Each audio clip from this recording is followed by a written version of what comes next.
Um, an anonymous asked me to finish reading the poem that I read yesterday for my accent challenge, and it is The Highwayman by Alfred Noyes, and so I'm gonna read it from the beginning.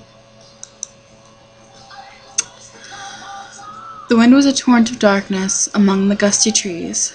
The moon was a ghostly galleon tossed upon cloudy seas. The road was a ribbon of moonlight over the purple moor, and the highwayman came riding, riding, riding. The highwayman came riding up to the old inn door.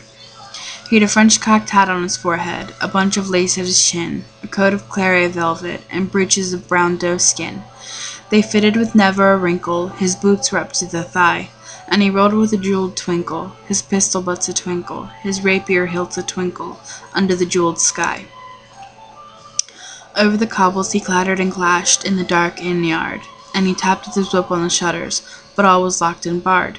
He whistled a tune to the window, and who should be waiting there but the landlord's black-eyed daughter, Bess, the landlord's daughter, plaiting a dark red love knot into her long black hair.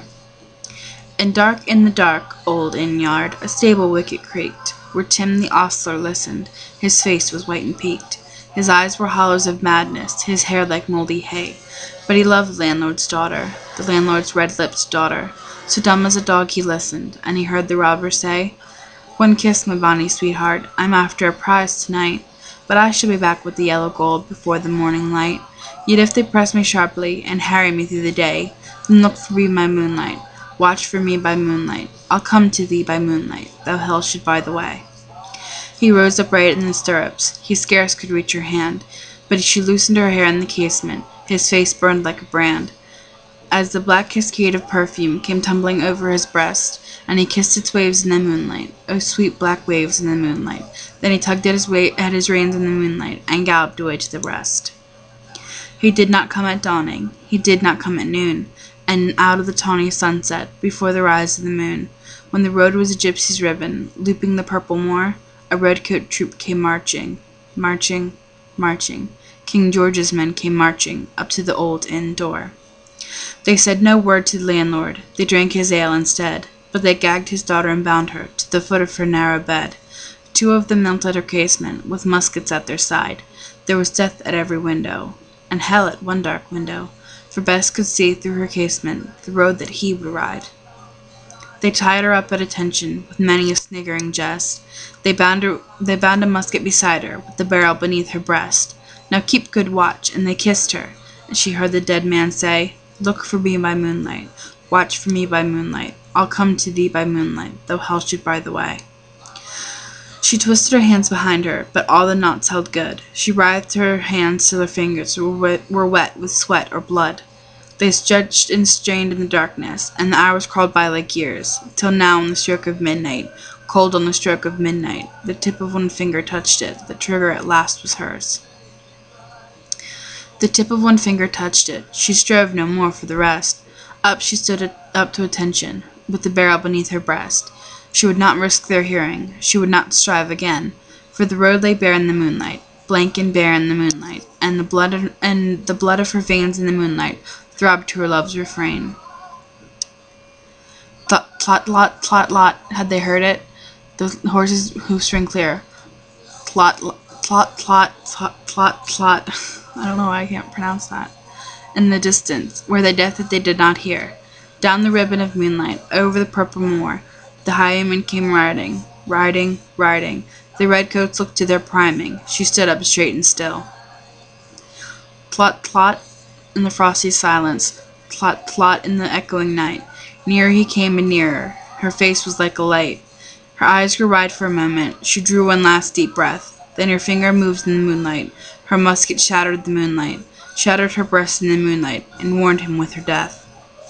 He turned, he spurred to the west. He did not know who stood, bowed with her head over the musket, drenched with her own red blood. Not till dawn he heard it. His face grew grey to hear how Bess, the landlord's daughter, the landlord's black-eyed daughter, had watched for her love in the moonlight, and died in the darkness there. Back he spurred like a madman, shrieking a curse to the sky, with the white road smoking behind him, and his rapier brandished high. Blood red were spurs in the golden noon, wine red was his velvet coat, when they shot him down in the highway, down like a dog in the highway, and he lay in his blood in the highway, with a bunch of laces at his throat. And still of a winter's night, they say, when the wind is in the trees, when the moon is a ghostly galleon, tossed upon cloudy seas, when the road is a ribbon of moonlight, over the purple moor, a highwayman comes riding, riding, riding. A highwayman comes riding, up to the old inn door. Over the cobbles he clatters and clangs, in the dark inn yard. He taps with his whip on the shutters, but all is locked and barred. He whistles a tune to the window, and who should be waiting there but the landlord's black-eyed daughter, Bess, the landlord's daughter, plaiting a dark red love knot into her long black hair. So there you have it, guys. That is my favorite poem, The Highwayman by Alfred Noyes.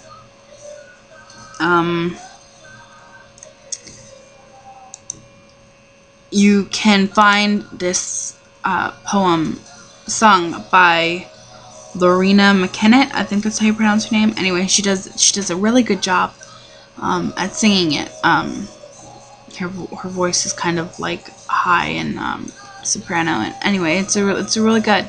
So if you like that kind of music, then you should really check it out. So yeah, hope you guys enjoyed it. Anon, this is for you. Love you guys.